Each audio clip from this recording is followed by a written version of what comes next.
It's Super Bowl week in the NFL, and it's time for episode 69 of the Winning Youth Coaching Podcast. Is your day job more of a paycheck and coaching your true passion? Are you ready to hear awesome stories, ideas, and tips from the best youth sports coaches around? Are you, the mom or dad coach, ready for everyone on your teams to have an awesome youth sports experience? Are you ready to bring home the W? The Winning Youth Coaching Podcast starts now. Here's our host, Craig Hayworth. All right, Youth Coaching Nation. Thanks for listening to the show today and getting involved at Winning Youth Coaching. Be sure to listen in at the end of the episode to find out more about what we're up to. Also, you can find detailed show notes at winningyouthcoaching.com/podcasts. We also have made it easier. If you're listening to the show and not in front of your computer, you can now just text your email address to us to sign up for our awesome weekly coaching tips. Listen in at the end of the show to find out how. I'm excited to be joined today by Robert Murphy from WrestlingWithCharacter.com. Robert, thanks so much for jumping on with us. How are you today? Hey, I'm doing good, Craig. Thanks for having me. Awesome. Well, thanks for being here. We're excited to have you. I appreciate you reaching out to me and us connecting. I think we have a lot of the same passions for having coaches do a great job and be passionate about what they do and love your story. So excited to jump into that with our audience. So let's just dive right in. As a reminder, keeping with our coaching theme, the show is broken up into 4 quarters that are about 8 minutes long each. I heard the whistle blow. It looks like first quarter is getting started. So let's just jump right in. Robert, if you could, just tell us a little bit about yourself, your family, and then I'd love for you to kind of share your story with how you got involved with youth sports and kind of what age you started, and then how that affected your pursuit of what you loved and wrestling and football. Just share that story with us a little bit. Yeah, sure, Craig. And at first, I wanted to say real quick again, I appreciate you having me on, and not only. I'm also a big fan of the podcast. I've been listening for quite a while, and I really, really get a lot of great information from the coaches you have. And so I appreciate what you're doing out there and helping spread some of these messages. But awesome. I appreciate you saying that. But just getting into my story, it's I think it's unique. But I'm the founder and director of, like you said, Wrestling with Character, which is it's a unique program. We're based out of Omaha, Nebraska here. And more importantly, I should say, I am a husband and a father. I have 2 little boys here, a 9-year-old and a 6-year-old sons. But as far as my experience in coaching, it's really kind of been, a tale of 2 sides. I was a college wrestler. I wrestled through high school. Was fortunate enough to have a good college career wrestling, and competition was obviously my main focus. I really didn't even have my eye on coaching for a long time, but I got to about my 3rd year of college, and I guess I found out they weren't going to let me major in wrestling, so I had to pick something, and it just kind of came about by when you're a broke college kid and on a sports team, you do a lot of these camps to try to earn some extra money for the weekend or whatever you need, and so I ended up doing a lot of wrestling camps, and it just that's I guess when the bulb came on that this was something that I really, really enjoyed. I really enjoyed the kids that would come, and they'd come from one, and they'd come to one of our meets, and that they would remember me, and it was just really fulfilling. And so that's when I kind of made the first decision to go that route. And so I did actually end up getting my bachelor's degree in health and physical education, kindergarten through 12th grade. So I was really set on going that route, being a coach, being a teacher. And then, as you know, life has a way of throwing things at us and taking us in different directions. And so I actually never did go into a teaching career. I graduated. I spent about a year subbing, and I did go directly into coaching. So I did help coach high school wrestling for a couple years as I was kind of trying to find my way and figure out what I wanted to do as far as a career. And I ended up landing in a pharmaceutical sales position, which I've been doing for the last 10 years. And so as that responsibilities kind of increased with that role, I ended up actually taking a break from wrestling. I had the young kids going on, family, and started getting more work responsibilities. And I just had to stop. I didn't have enough time to do it all, and which was really, I think, the best thing for me. There was about a 3-year gap there when I didn't have anything to do with wrestling, really. I wasn't coaching. I kind of kept an eye on it from afar. And at that time, spending a lot more of my energy just being a good dad, trying to take care of my kids. And I was still involved with coaching, but it was, 4 and 5-year-old soccer, basketball, football, these things. And it gave me a much different perspective, I think, that I bring back now as I come back into the world of wrestling on what the big picture is. I just had some different realizations there about, how to connect and how to approach these young kids with really, a different mindset as a teacher, more from than just being that hard-nosed wrestling coach with this, win-win-win attitude, and really getting a better idea about what matters more. And so fast forward about 2 years ago, my oldest son started kind of showing some interest in wrestling. So that's what brought me back into the sport. And it was just almost immediately I was refreshed, recharged with this new perspective, and it's just ready to roll and get things going. And so for about the last year and a half, I helped out with another wrestling team here in town. And then just recently here in August, I decided to take a big leap and go ahead and make my own program to really, just because of some ideas I have of doing things a different way. And I really, at the core of it, I think that there's some fundamental issues with the culture of youth wrestling, and I really want to do my part to address those and take some steps to make them better. That's awesome. Well, yeah, I love a lot about what you're going on. I appreciate you being on. I'm pretty sure you're my first wrestling coach I've had. Oh boy! Yeah, so pressure. Actually, no pressure, man. There's everybody. You'll be just teaching us the new ways. No, that's great stuff, and I really, I thank you for walking down that story because it is really interesting, and how kind of the curveballs life throws us. But what you talked about, how healthy it probably was that you ended up being able to coach kind of at that youth level and really see the pure joy of kindergartners and first graders versus that, maybe more a high school or college mentality, because it's hard to switch that. I've talked to a lot of athletes that, maybe come right out of college and then go take a GA position or end up coaching right away at a high level in high school or college, that they kind of, like you said, it's that win-win-win mentality. But then once you take a step back and have kids of your own or coach at that younger level, it really does change your perspective on things. And you really realize most of the parents don't really care that much about the winning. They care more about their kid having a fun, great team experience. Yeah, absolutely. Well, and they should, at least. If they don't, they should. Right. And so exactly. No, absolutely. I do think that where I'm at today in my philosophies as a coach, really, I wouldn't change anything. I think it's good to have both of my experiences, both sides. I really kind of break them into my before and after the break. But, I think everything ties together for a reason to get me where I'm at today. Exactly. Now, so what were you, and being a wrestling coach, if you had 2 daughters instead of 2 sons, what were you gonna do with your time, man? Well, that's funny. I would still end up being a wrestling coach at some point because I'm just passionate about the sport. I've spent so much time in it, and I really just believe in the values. Now, one thing to say, I guess, first off, is wrestling with girls is a growing sport. So it's not impossible to say that they'd be on the mats with us. I've coached several young girls, and some of these girls can put a whipping on some of these boys. You'd be surprised. But female wrestling is an Olympic sport now. So it is becoming more and more accepted.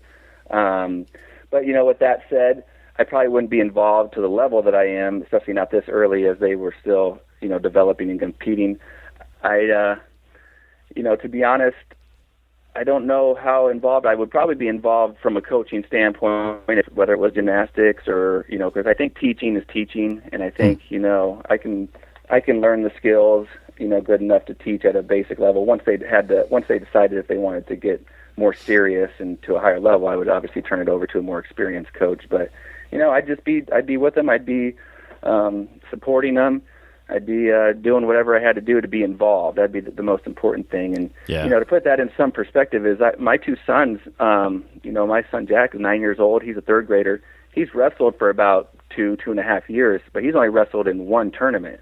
And my youngest son, Sam, he's been wrestling for, about 6 months now, and he hasn't wrestled in any tournaments. So to me, it's more of, them coming along, enjoying it, as far as for the purity of the sport, learning the martial arts part of it, and not so much the competition. So if Jack tells me tomorrow he's done, he doesn't like it, wants to try something else, that's no problem. I'm going to keep moving forward with what I'm doing. So this is something I think that would happen regardless. But who knows? Maybe not. Yeah, right. No, that's a very healthy approach. I mean, is to let them choose where their passion lies. So that's good stuff. So have so you've actually coached them a little bit. You got any funny stories? I love hearing stories about parents coaching their own kids. So you got any good moments or funny moments? Well, yeah, and I've coached them, and like I mentioned, several sports. Soccer is the one that keeps coming to mind because it seems like that's the one I've done the most. And was some of the other ones I usually try to be the head coach, where I just am the the guy that has to organize and keep them in line and stop messing with each other. But overall, it's been a great experience. And I know I hear different things about this. There's kind of across the board as far as people's philosophies and where they stand on it. But I think it's all about your relationship with your child is important. And I think you do have to acknowledge and address it. And it's harder the younger they are for them to kind of make that separation.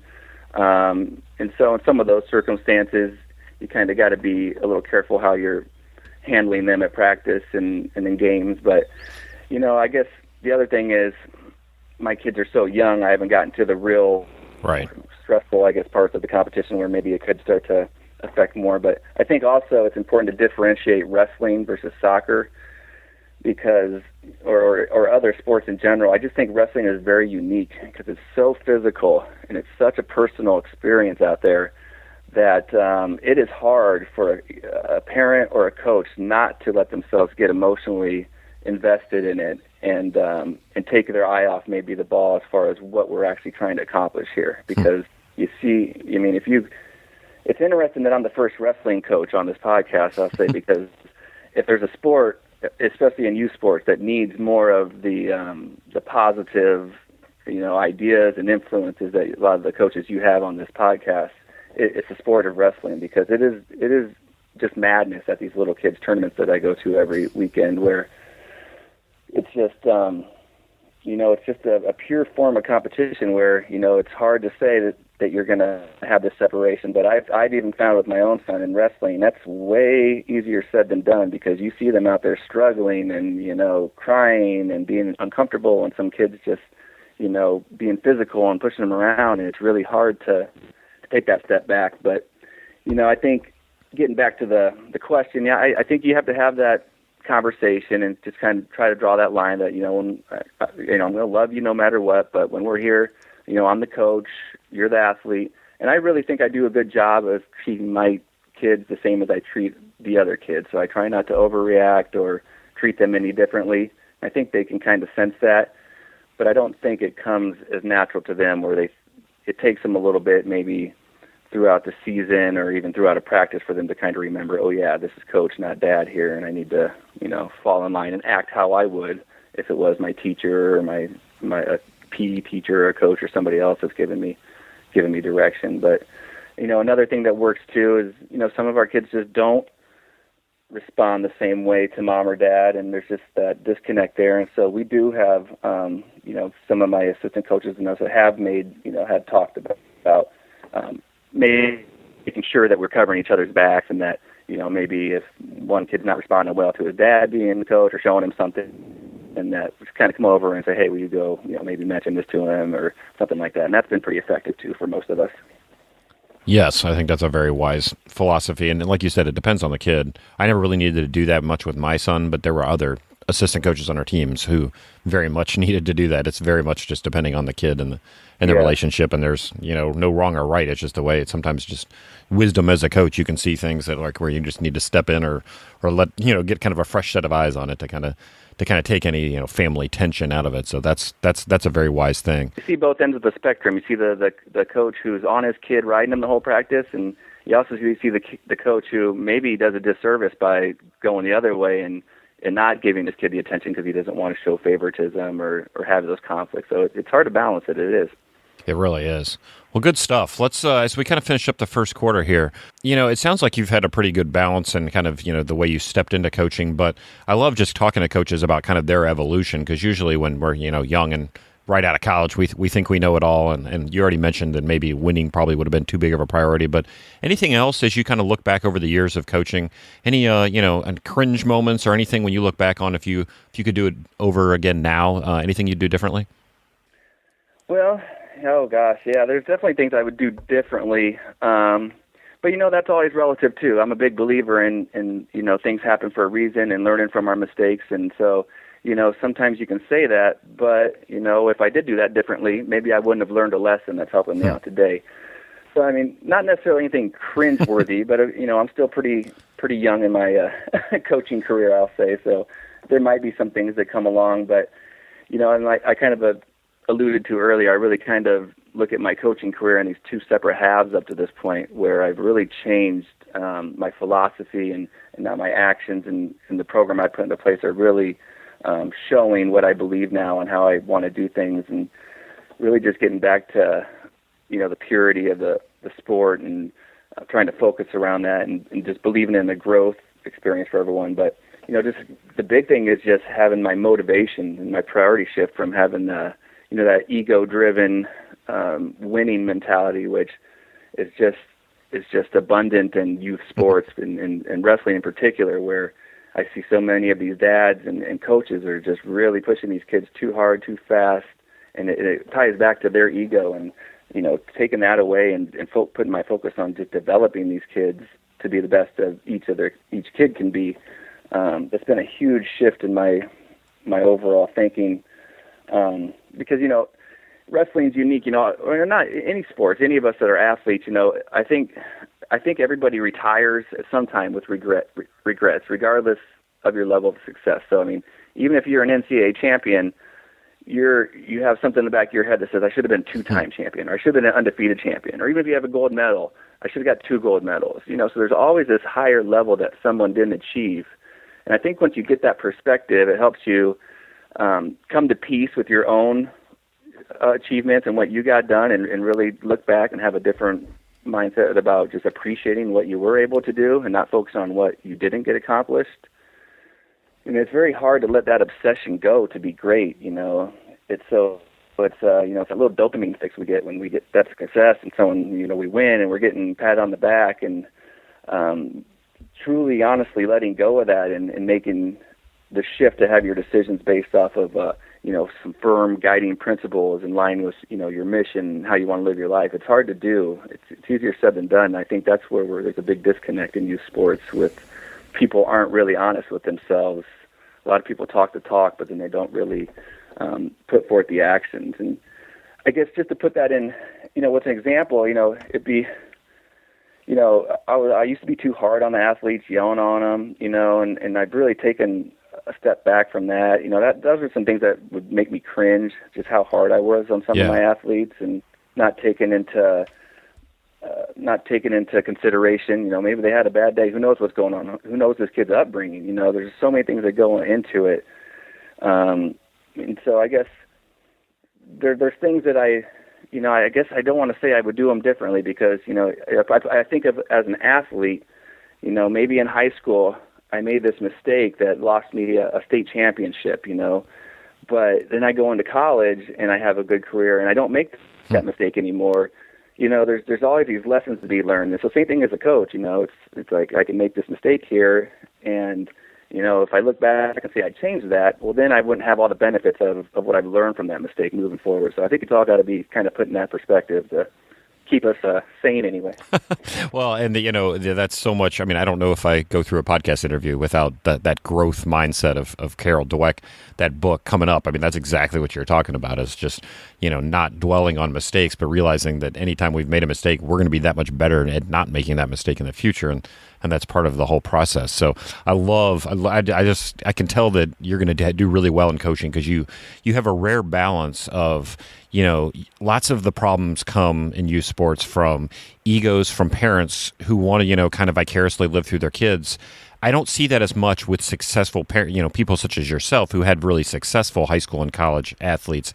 I don't see that as much from them. But the problem is, a lot of times the people who had that success in high school and college then just take it for granted that they're going to be great coaches and don't do anything to further their own knowledge. And you have that great balance where you're going to not have that ego issue where you're going to have the confidence that you've been there, you've done that. But at the same time, I see you listening to podcasts, you're creating your own programs, you're out there learning. So that's such a healthy balance, and we need more coaches like that out there.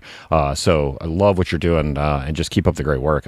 Just loved hearing your story, and I love hearing more about wrestling too. Just like you talk about the uniqueness of it versus a lot of other team sports where you're relying on teammates and all that. Versus this one, it's really just all on you and your training and how passionate you are. And I know we talked even beforehand. You said the word passion is going to come up a lot, and I can see that in you. And that's what it ties in really well with wrestling. So this is great stuff. So that kind of wraps up the first quarter, leads us to the second, where let's dive into a little bit more about kind of teaching kids skills and how to achieve peak performance. Sure. I know this is an area you've even, and you were mentioning the previous podcast with Melody Schumann, where she talked about developmental levels a lot and appropriate developmental stages. I know that's kind of been part of your approach too. Even you've broken out, you have like a beginner's program that's called Passion First. Talk to us a little bit about that kind of, teaching kids at the appropriate developmental stages. Yeah. Well, I'm glad you asked that, because that really is at the core of it. One of the things that I'm trying to do and trying to implement, and hoping other wrestling clubs and just overall the whole youth wrestling movement kind of takes note of this. And yeah, I mentioned to you before that when I listened to the Melody Schumann interview you had, it was like, you should have seen me. I'm in my car going, she's basically saying the things that are going on in my head, and she's like basically mapping out what I've been doing over here on my end with wrestling, with martial arts, which are very, if you go to my website, you'll read that I actually refer to it as a martial art, because wrestling really is considered, it's kind of fallen out of the mainstream as being one of the traditional martial arts, but it really traditionally has been considered a martial art, a self-defense. And I think we've gotten away from a lot of that and turned it into a sport. And I think we do ourselves some justice by going back to some of the philosophies that they go to and getting back to a lot of the character development principles, the honor and respect, and those things that are really taught more in some of the traditional martial arts. But going back to as far as an actual curriculum standpoint, that's exactly when, and it was interesting to hear some of the frustrations that she's had and some of that, because she put them into words when she would talk about the militaristic style and this old school way of doing things. And it's like this tough guy teaching attitude where, the strong will survive, and just kind of throw them in the fire. And if she thinks martial arts has that issue, wrestling is at times 100, because what happens in wrestling is, I think she was referring mostly to these kids just getting through the program and getting to the next belt level. Well, in wrestling, we don't even wait for them to get to a belt level. They go to practice for a couple of weeks, and then they're in tournaments. They're competing, and it's like I said, if you've never been to a youth wrestling tournament, it's chaos, it's madness for a well-adjusted adult to take in, much less a 4 or 5-year-old kid who's just like, what in the heck is going on here? There's yelling, there's whistles, you get thrown out there in this little skimpy singlet. And it's just so much for these guys to take in, and that's why youth wrestling has just a huge turnover rate. Every club you go into town's got 50 to 60 preschool, kindergarten, maybe first grade kids, but then you get to third, fourth, and fifth, it's like just a handful, and we just weed them out so fast because we throw them into this fire. And so, yeah, what we do with our program, what we've developed is the Passion First Wrestling Academy, and really it is structured more like one of these traditional martial arts programs, where we have a set curriculum based on these different levels, where we're going to teach them some fitness skills, some strength and explosion, and also obviously some wrestling techniques, and just starting from the very base, the fundamentals, getting them to learn those. And then what they do is once they reach a certain competency, we will test them out. And what they get when they test out, since we don't have belts, we have other things like singlets and headgear and shorts and shirts. But what we do for our program is we have a shirt system. And so everybody starts out as a white shirt. Once they pass their white shirt curriculum, they move on to an orange shirt. Next, they get the green shirt, and then finally, once they've mastered all of these, basic skills, they graduate with their black shirt. And then what we do from there is then they have the option to join our competitive team, which is called the Wildcat Wrestling Club, based out of Millard West here in Omaha. And so we try to set these kids up for success by giving them a good solid base before they go out there and start competing, to give them the confidence. We're, really trying to set them up for success. And I think, I go out here every weekend and watch these little kids get thrown out on the mat. It's really, I don't have any interest in watching these kids that don't know what they're doing. It's kind of almost like human cockfighting to me. Yep. And I mean, that's a great analogy. Yeah. It's just, and I mean, I'll be blunt. It's basically child abuse in a lot of these situations. When you see the kids crying before the match, the parent pushes them out there and makes them do it, has a horrible experience, comes off the mat crying, and then as a parent, you're kind of forced in this world to either be like this bully and pressure them to make them fight through it and get good.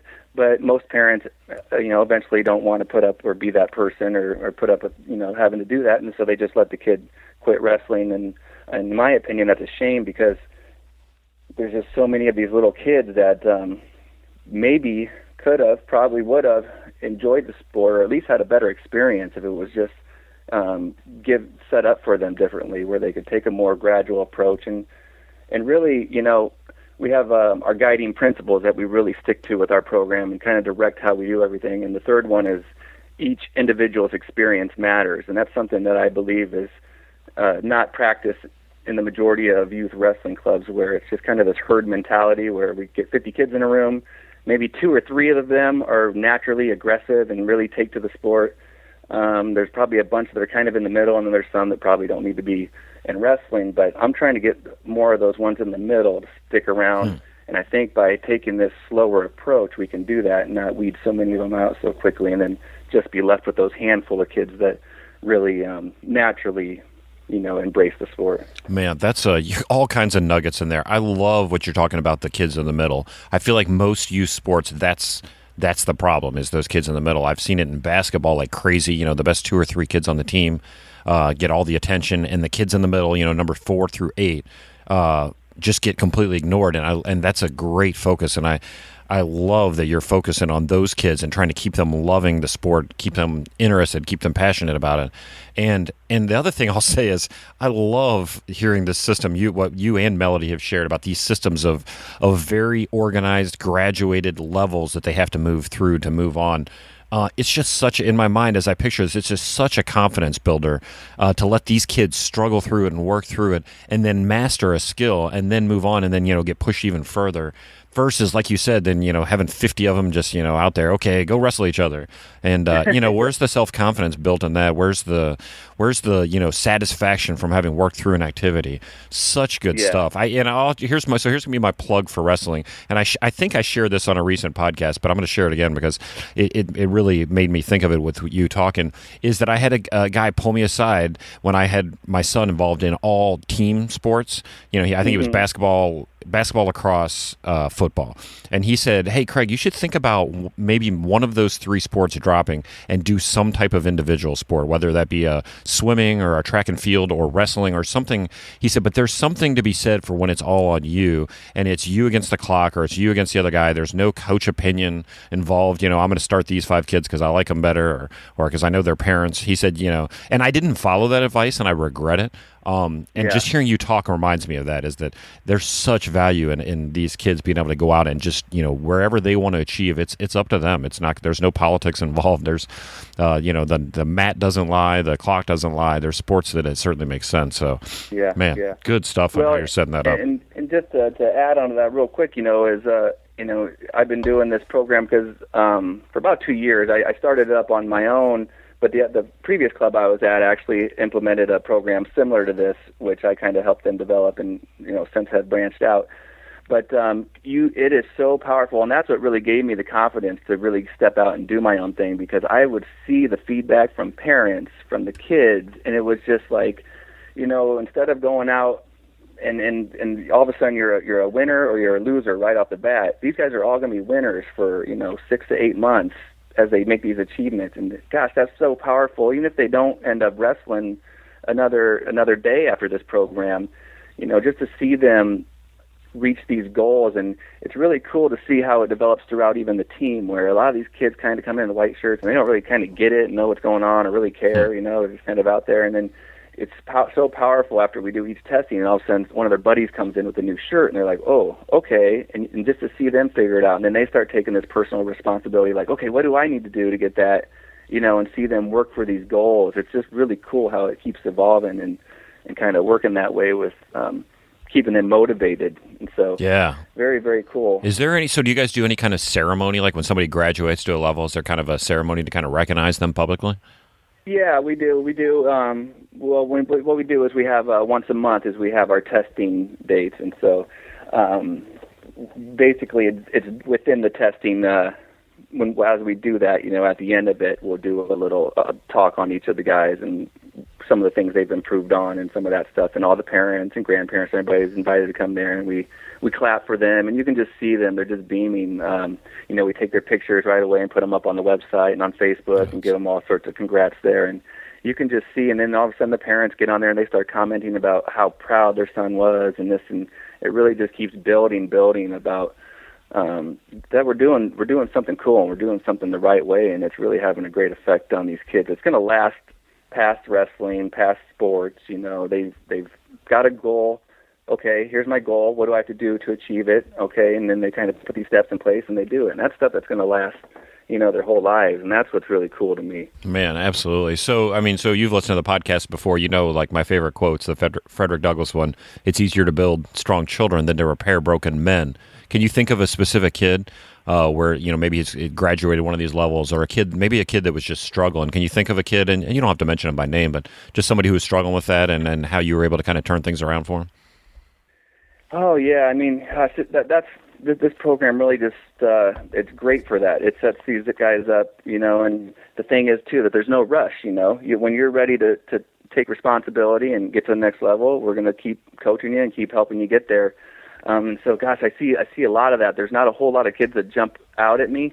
I guess in regards to this program, when I think back of that, on something like that, I really think back to my first stint coaching in high school. But there was an athlete that I became really close with right away, and it's just really because I saw a lot of myself in him. He was a really good athlete, but just a loose cannon, and I was kind of the same way in high school, where just emotionally and just all over the place sometimes whenever I would be faced with some kind of stress or something that upset me. And I really took him under my wing, and I didn't try to change him or anything, but I think I just had a special relationship with him because I saw him in me, and I didn't want to change him because I also realized that, some of the rough upbringing that I had and some of the adversity I went through are what made me successful down the line as a wrestler, or gave me the perspective I have today. So, going back to the things that you can change, I wouldn't change the trouble I got in or this team I got kicked off or whatever it is that happened in my life, because that changes everything. That changes, it's the whole Back to the Future thing, where if you change something, in the past, everything else changes the way it was. So, but yeah, I guess, one thing I will mention is I do feel I have a soft spot for some of the kids that come in there that aren't naturally athletic. Maybe some of the kids that are overweight, and some of those guys that are coming in there, and who knows why their parent threw them in there, and who knows if they even want to be there. But I really do feel like I make an extra effort to take them under my wing and give them the extra support and encouragement to keep with it and just to do their best. We're not judging them against the other kids.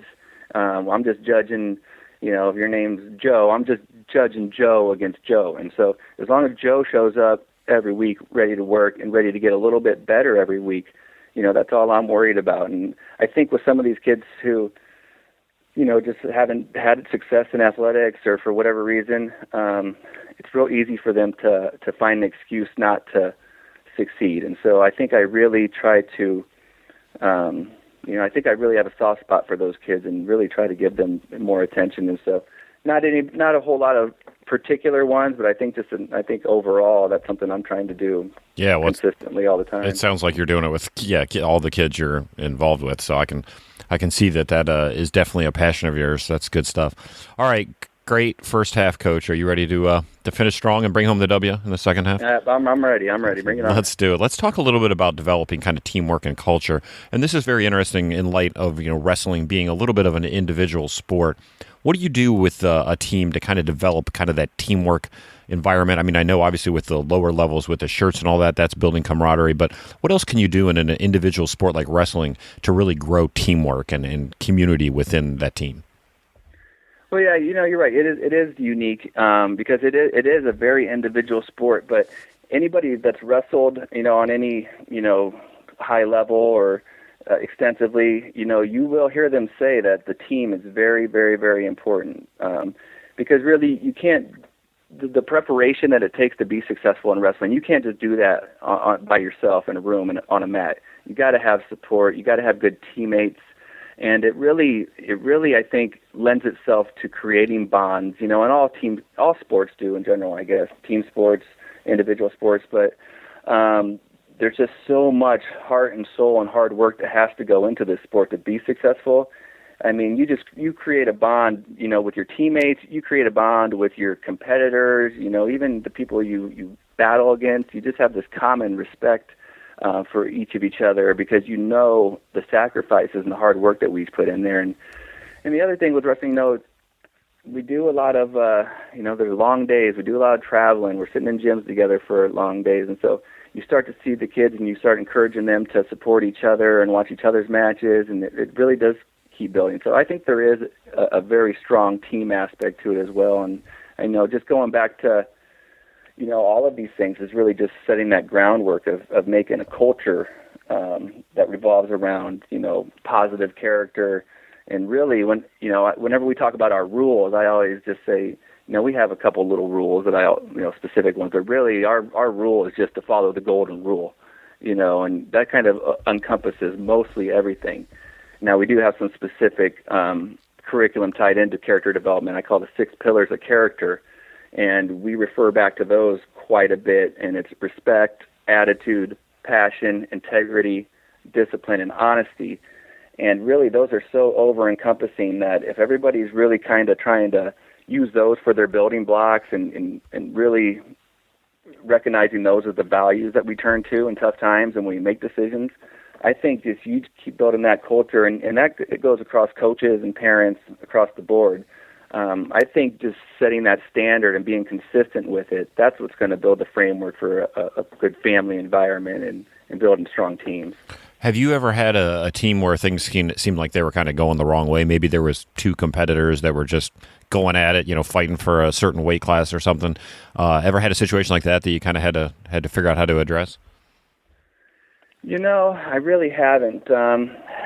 I just that's one thing with wrestling is it all kind of sorts itself out. There's not a whole lot of politics or black and white. You go out there, you square up, and whoever's the better man that day or kid, I should say, is going to come out on top. And so, I've seen that in a lot of the other team sports, especially as we get to the more competitive levels, and there's all these different politics and who's dad's friends with the coach and this and that. But, we have something, there's a saying that goes around in all sports, but in wrestling, I think it gets thrown out a lot with steel sharpens steel.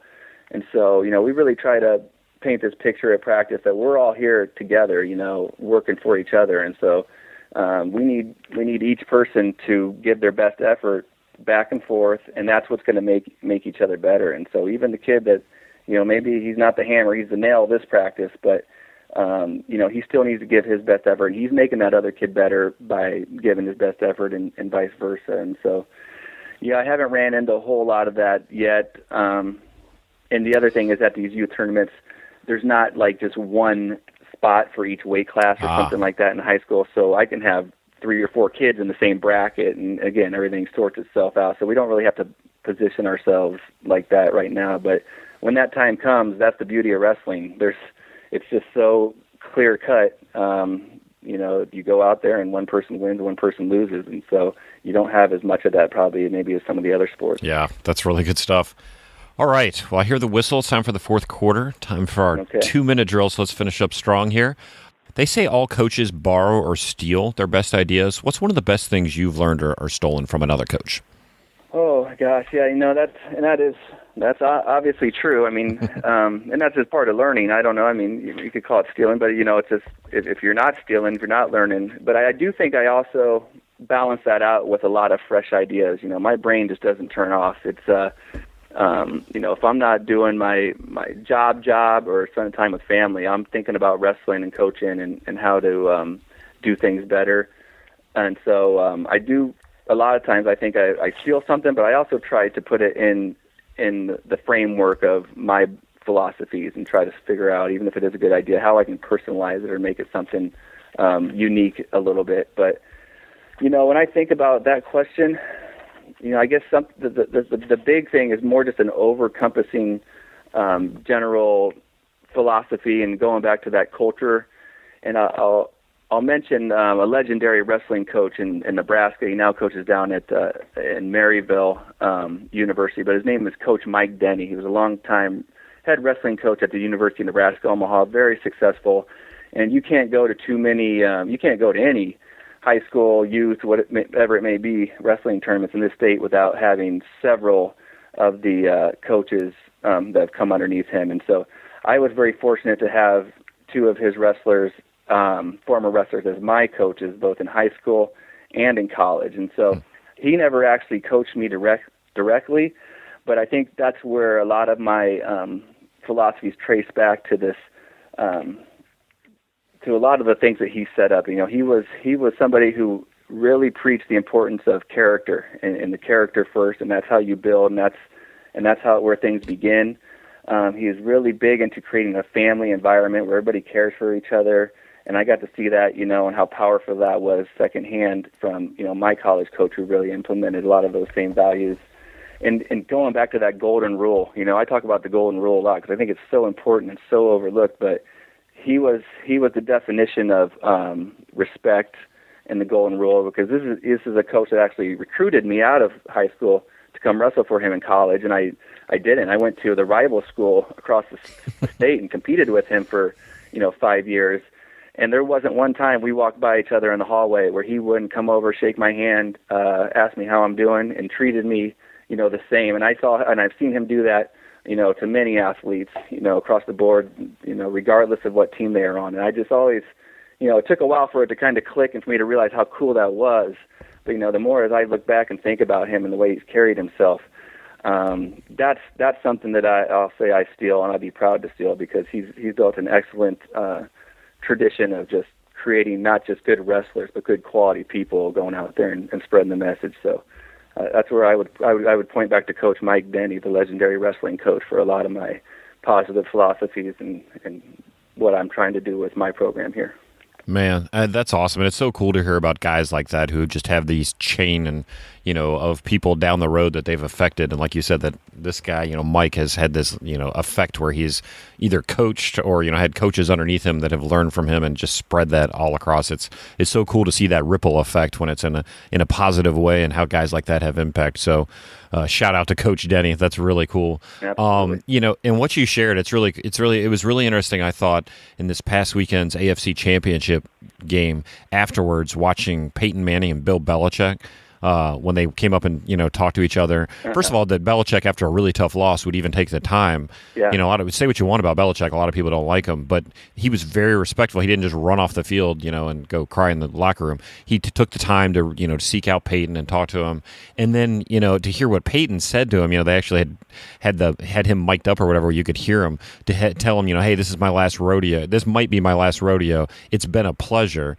That's really cool, because if you think back even on the history where they said, Peyton was paranoid of his locker room when he was in New England.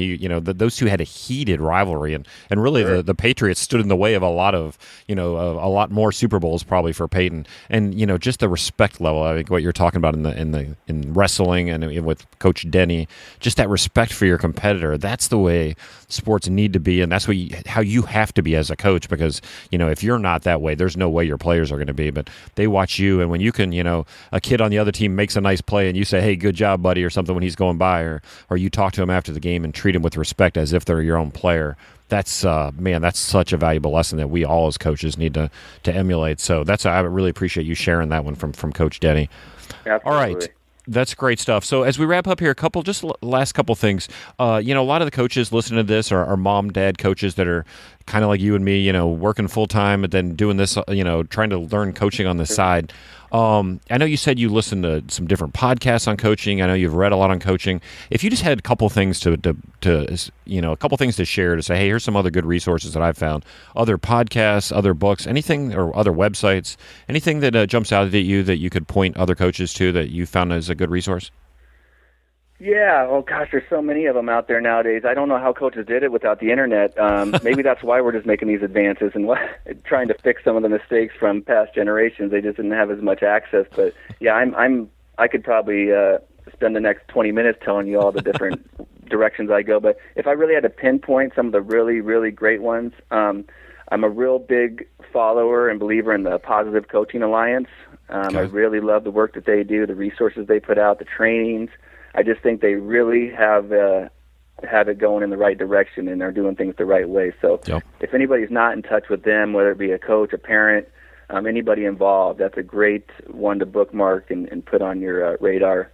Yep. And then, like I said, like you mentioned, I am into a lot of the different podcasts. Obviously, yours has been a big one. I've taken a lot of good information from these coaches. I'm usually in the car, so I'm trying to take note and make a quick note, and then I usually can't remember what that means because it's scribbled, and I have to go back and look. But I also enjoy Janice Meredith. She does a good job with some of her information for parents. I enjoy a lot of the stuff that she does.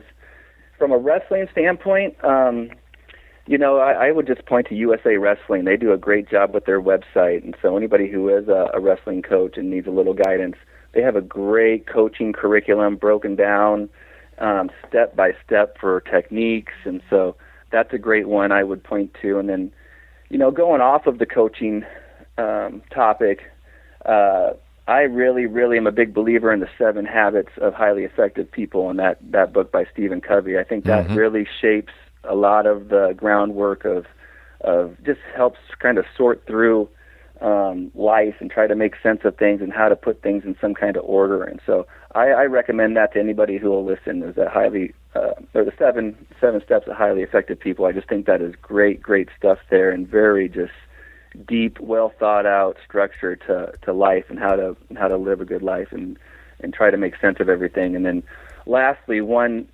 last one I'll put as far as more recently trying to put this whole program together myself and the business side of things and just being a leader. I really like the book Entre Leadership from Dave Ramsey. It just has a lot of great information. I know a lot of people know him as the financial guy on the radio, which he is, but he has a great book, and it's also a great podcast that they have too, Entre Leadership, where, man, I'm telling you, just about being a leader, doing things right, treating people the right way. I really respect the way that he's built that business up, and to hear him share his story and how it all came along, that's something I'm really trying to incorporate and model as I try to develop my own program here. Yeah, man, awesome recommendations. And just a reminder to our audience, I'll have all the stuff that Robert mentioned in our show notes. Just go to winningyouthcoaching.com/podcasts, and I'll put links to everything you mentioned today. Bunch of great recommendations there, a lot of kind of foundational resources, and then even resources to kind of take your coaching to the next level. So great stuff. Well, so just a reminder, so your website, you get to it wrestlingwithcharacter.com, right? Correct, yep, wrestlingwithcharacter.com, or you can go to Facebook, is Wrestling with Character. Pretty active on Twitter. It's at WWC365, and emails are on there if anybody needs to get a hold of us. We don't have anything to sell, but I do have a resources tab on the website, which is broken down between wrestling, coaching, and parents, and some of those ones I just listed off there are all on there with links, and I think I've done a good job of putting together a pretty all-inclusive resource there for people to go to and find all sorts of good information for whatever specific category they're looking for.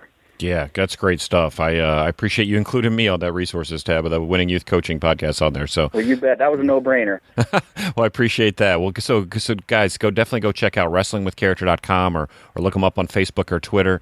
Thank you so much, Coach Robert. We really appreciate you taking the time to share your insights and resources. The Youth Coaching Nation thanks you. So, coaches, have a great practice with your team tonight. And remember what Vince Lombardi said, winning is a habit. Unfortunately, so is losing. So choose to make winning and doing the right thing your habit starting today. Thank you so much, Robert Murphy.